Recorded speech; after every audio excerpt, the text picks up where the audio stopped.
Whenever you're ready. 236. It's just a number. It has no significance yet. But what if we put the word million behind 236? Now it has power. But we still don't know whether it's good or bad. So let's put the number in context. In the year 2003, the U.S. produced 236 million tons of trash. Now that, according to Environmental Protection Agency estimates, now that you have some perspective, you can understand the significance of this number. When we look at things up close, they may seem inconsequential, like 236 by itself. And in the same way, when you just throw out your own trash, it may not seem like a big deal. But every time you throw trash away, you're contributing to this 236 million tons. And this is a problem. But everyone can be part of the solution. A solution of recycling. It's time to recycle. People have noticed the problem of this increasing trash and have started to combat it with recycling. In fact, since the 90s, recycling has increased 16%. That's a lot, according to Kiplinger's Personal Finance. And this is a periodical that publishes business forecasts so that management can understand the realities of the market right then. Now, you've seen that each person contributes to the problem. And really, what you throw away doesn't just affect you, but your neighbors worldwide. So now it's time for you to be a part of the solution. You saw the problem and the solution, and here are 3 reasons why you should start recycling. First, America has a large trash problem. Landfills are becoming full. Second, recycling is a viable alternative to filling up our landfill. And third, recycling is a simple addition you can improve in your life. To begin, let's see what kind of threat trash poses to America today. Merriam-Webster defines a landfill as a garbage disposal system in which you bury trash, then dirt, trash, then dirt in that low-lying clay until it's full. And Americans love to use their landfills, with an average 4.5 pounds of trash per day per person, according to Kiplinger's Personal Finance. Now this is shocking, and again, every American contributes to this. Kiplinger's Personal Finance also named America the #1 trash producer. This is shocking. The National Solid Waste Management Association gave an estimate that said in about 20 to 50 years, the landfills in America will be full.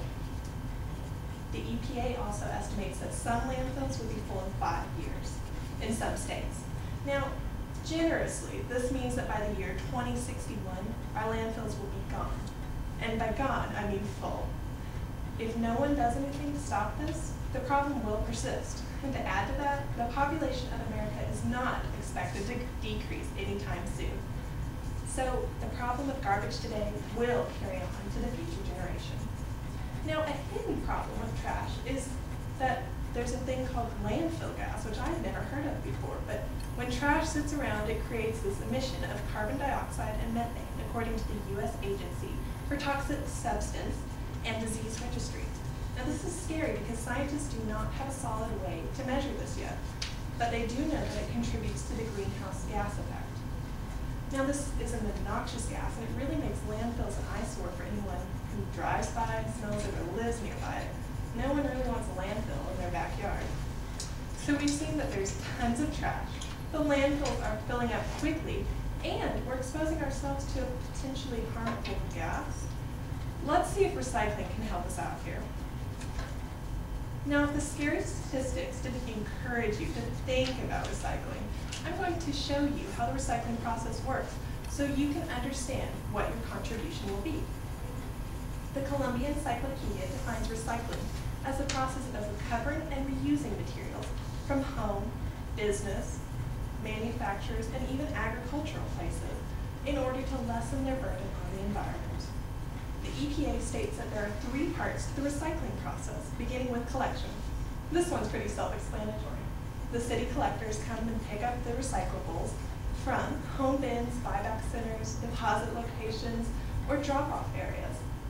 Next, they're taken to the recycling center where they're sorted and cleaned, and they have to be cleaned because they're being turned into something else, and no one wants it dirty or something else. Next, they'll be broken down. For example, laundry detergent bottles can be made if the plastic is shredded and then melted. Then manufacturers can use it. And finally, the fourth unofficial step is that manufacturers take the raw materials and recreate them into new things. The EPA says that more and more manufacturers are integrating recycled products into their line. Now that was the process, and here are two examples of how recycling really works. First of all, glass. Glass is a simple makeup of sand, and it's very easy to recycle. In fact, 80% of glass bottles retained or recycled are able to be transformed into a new glass bottle, for instance. And the second one is aluminum. When you toss one aluminum can into the recycling bin, you can power a 100-watt light bulb for 3 hours. Pretty impressive. And this is all according to Discovery Online, their chapter Planet Green. Now, recycling saves energy and landfill space. So now, I'm sure you're ready for some tips on how to sneak recycling into your life. It's your turn to commit to a recycling lifestyle with just three easy steps. The first one is reduce. But reduce what? Reduce what you're consuming. In fact, Dave and Lillian Brummett suggest that you reduce the amount of packaging that you buy on your products. Now, this was a little confusing at first, but they say buy in bulk because they use less packaging on bulk items than individual. Less packaging, less trash. Also, they recommend calling and taking your name off junk mail lists so that you eliminate frivolous paper use. Now, the Brummetts have published 3 books on being environmentally conscious and have their own radio show, helping people become green. The second step is reuse. This one's so simple. All you have to do is find a second line for something you already have. For instance, you could take your own grocery bags to the store. Some stores will give you discounts for them, but either way, you're saving plastic bags and you're saving the store having to order more plastic bags. Los Angeles partnered with their plastic bag companies and set up recycle bins in grocery stores so that customers could easily take their bags there. Also, the Vegetarian Times, which is strange, but it's been keeping people healthy environmentally and for what they eat for 30 years, held a contest to see what students could turn plastic bottles into. And the winner, so cool, they turned old plastic bottles into a sea reef. Wow. It's an extreme example, but it just goes to show that you can recycle the more simple things. Now, the third step that you'll be doing is recycling. It's what we've been talking about. This is easy. All you have to do is apply it. Have you ever seen those makeover shows where they use repurposed wood? It's just a fancy term for recycling. And Jennifer Weeks says that 3/4 of Americans recycle, making it one of the most popular environmental activities there is. It's so simple. Now, Jennifer Weeks was a former Washington Post writer who specialized in energy and environment.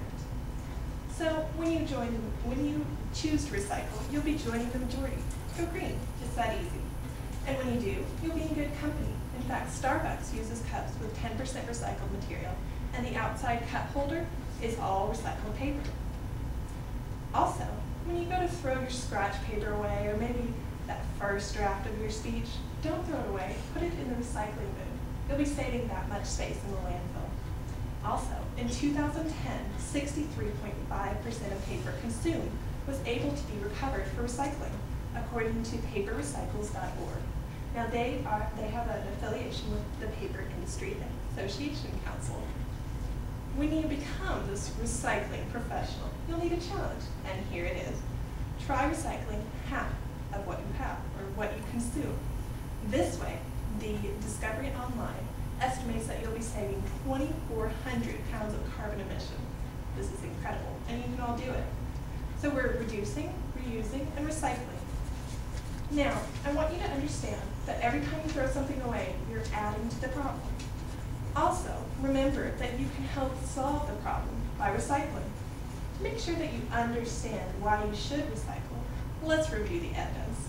First, waste is piling up in the landfill. Second, recycling saves space and energy.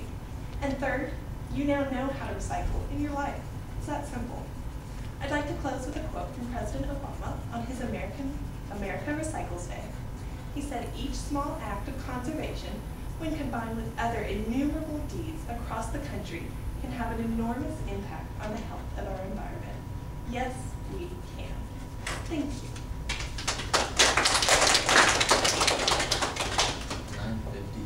Ooh. Yeah. It's pretty close. Some questions. Questions? Okay. I'm going to stand in for our missing friend and ask one that's a little hard. Okay, so I have heard tell from just, they say that sometimes the process of actually recycling the items uses so much energy that it's actually not really worth it. What would you say about that? Well, a couple of things on that. When people do undertake recycling, it has to be a whole bunch of things. So they set up city targets, so they want the city to reach that many recycled things diverted from the landfill. And about the energy, I'm not sure how much energy it does take to recycle, but it is less energy than going and, say, for paper, harvesting a tree, taking it to a factory, and stealing that natural resource. So that's what I know. Great. Okay. Anyone else? Let's get one more.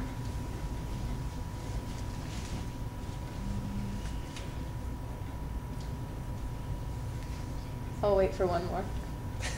We'll just wait until we get it. Do you recycle? I have after this paper. I did not before. Thank you. Okay, and now we can be done. Thank you. Okay.